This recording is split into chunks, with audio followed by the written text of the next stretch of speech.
What's up, everybody? Welcome back to my channel. Today I'm going to be talking to you about why I returned to A Song of Ice and Fire after taking a pretty long break from reading the fantasy genre. I think that with everything going on with the upcoming release of my book, putting the finishing touches on that, editing, I was really, my head was really deep in the sand with that. Plus, I was reading outside of the genre. I was reading a bunch of books that weren't fantasy. I made a video about that too that I'll link up into the cards here. But I think that I wanted to just kind of have something free and expansive and just with a huge scope and still be fantasy, but just I just wanted something that was just really expansive in size and scope, and I don't think that anyone does that better than George Martin with the Song of Ice and Fire series. The first one is Game of Thrones. That's that blue one there. These books are actually, they were right there on the shelf, but I took them down for decoration for this video. And currently I'm on the second book, A Clash of Kings. This is a really good one. I think my favorite is probably Game of Thrones, the first in the series. I recently finished that. You could argue that that is like the best first book of a series ever. I would argue that. I mean, it's so good. It's shocking. And George Martin doesn't hold your hand. Some people label this as grimdark. I don't know if that's kind of true. I don't know if what the set definition for grimdark is. I don't think anybody really knows what the definition of grimdark is. However, George Martin doesn't hold your hand. In the very beginning of the book, something happens to a child character, and that is kind of shocking.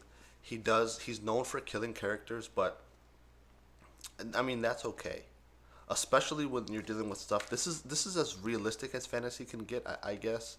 And when you're dealing with the brutal reality of war or post-war, and you're dealing with,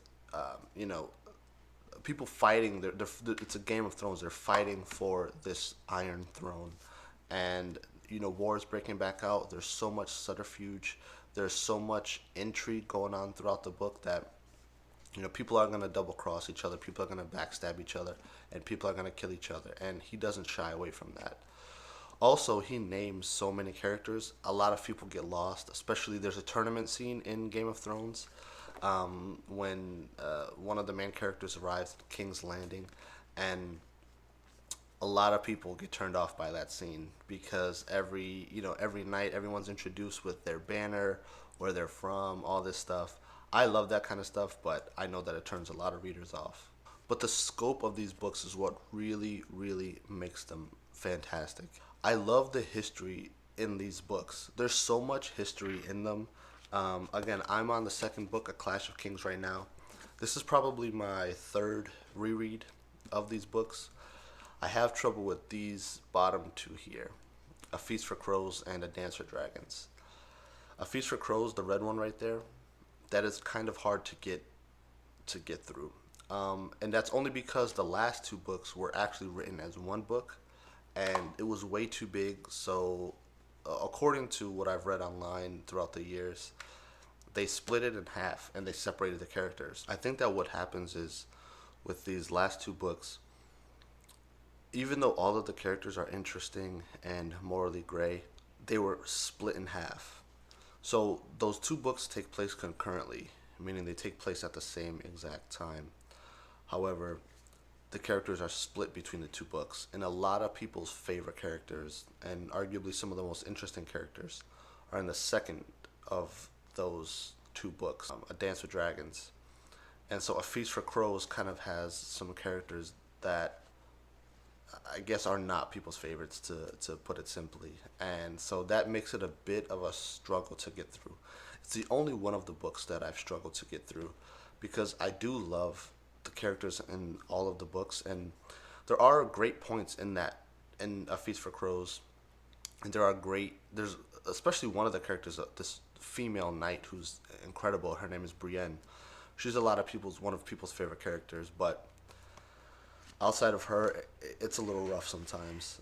There is a guide online that a friend of mine showed me before that shows you how to read those two books at the same time, and like what chapters to read you read one from the one book or one or two from the one book, and then you go to the other one and you read a couple chapters there and then go back. And that kind of helps break it up, and you get all of the characters that you want to get. But it makes it a pretty massive reading experience because both of those books are, I believe, over 1,000 pages. The Song of Ice and Fire books were actually made into the hit HBO show called Game of Thrones, which is what, people who aren't really familiar with the books, they just call all of the books, they just call all of them Game of Thrones, instead of the series is called A Song of Ice and Fire, but that's fine. But I actually haven't watched the show. I watched the first like 2 seasons, I think, but I just really love the books so much. I love the history within the books. You can get lost in like the Song of Ice and Fire wiki. You can get so lost in that because there's so much lore and history, explaining the Westeros and the surrounding continents, the stuff with the dragons. And I have Fire and Blood, which is a book written about the Targaryens who brought the dragons. It's a lot, but it's very, very good if you're into that kind of thing. It almost is like the Silmarillion for George R.R. Martin, if you're familiar with the Silmarillion and Lord of the Rings. I mean, the reason that I jumped right into this series was because I was reading outside of the series for a while.